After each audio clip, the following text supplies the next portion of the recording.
on soit dirigeant, qu'on soit gestionnaire, qu'on soit employé, peu importe. Euh, des fois, qu'on soit un homme, une femme, on ressent des fois le besoin de parler, mais des fois, on se retient parce qu'on ne veut pas déranger. Mais en même temps, si on a envie de rester plié en petites boules ou recroquever en petites boules, puis qu'on retient toutes nos émotions, puis on retient tout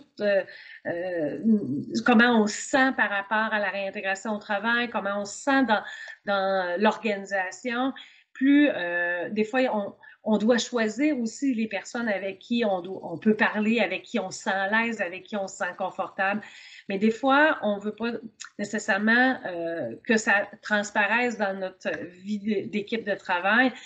Il y a des spécialistes, il y a des gens où est-ce qu'on peut aller chercher de l'aide au niveau des programmes d'aide aux employés, par exemple.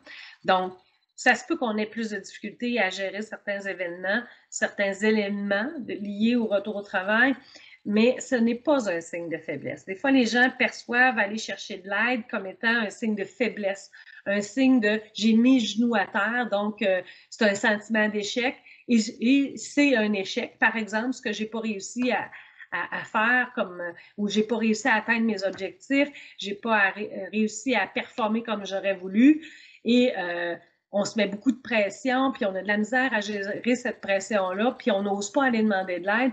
Bien, souvent, quand c'est cumulé pendant plusieurs jours, plusieurs semaines, plusieurs mois et même plusieurs années, c'est là qu'on voit les gens en dépression majeure. C'est là qu'on voit les gens hyper anxieux, qui ont des gros problèmes de sommeil depuis plusieurs mois, plusieurs années et qui n'ont pas été chercher le soutien.